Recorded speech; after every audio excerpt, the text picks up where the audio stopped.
I was just saying, like, plateaus are like essentially a byproduct of, like, considering all externals have been cleared up. Like, for example, like Kaushal says, I'll check on soreness, injuries, external sleep, nutrition, these things, fluctuations in body weight.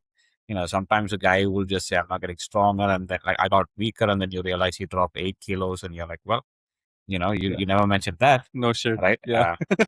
And I think performance. This isn't my idea, so I want to kind of give credit where credit's due. I just learned it from Skylar and Anas and Sean. Like, performance, people kind of always now harp performance improvements on strength expression, right? You're just looking at like, or E1RM trending, or like the absolute load lifted, right? I think you need to have like a multifaceted approach towards like where you're improving. You can have like multiple key performance indicators, right?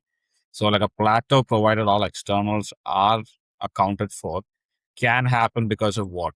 Well, do you have enough muscle mass to kind of carry you forward into this situation, right?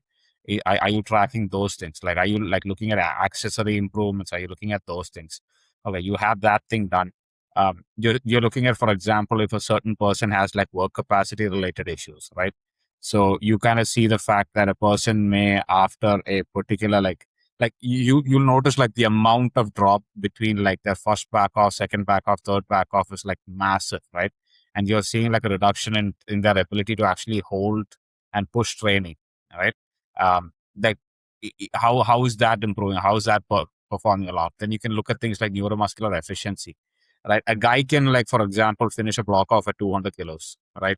But in the next block, he finishes it off at 200 kilos and it's noticeably faster, right? It just like moves so much better. So the question that you have to ask is, well, you've not made a progression in terms of absolute load used, but it's not a plateau because you've kind of seen an improvement there. Then you'll obviously have like the E1RM kind of situation where, again, I would tell people, like, if you guys rerun a block and rerun loads, and at the end you've kind of like crushed from last block, there's something significantly important happen here. So like when people think of plateaus, they need to think of it as like in a multifaceted way. Don't just think about the absolute load on the bar, right? For example, if you finish a block at like 200 at like a single at 7, but then next block you finish 210, but it's like a single at RP 9.5, like that kind of will say, okay, like I think people look at like Kaushal said, like the guy who said 40 kilos in a year, that guy doesn't understand that thing. Like if you add on 40 kilos for like 5 years, that's 200 kilos onto your total, right?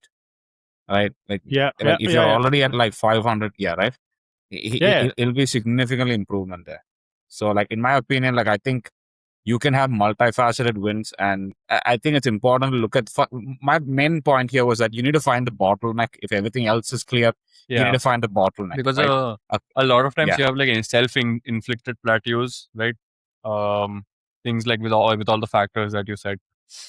Yeah, I mean, a significant number of times, that's why you'll come down to that point. Like most of the plateaus are basically self-inflicted, where either programming is off or your execution of the program is off, or you're not taking care of sleep and food. This is one of the biggest things that I see, at least. Like most people don't get good enough sleep where they're feeling rested and recovered. And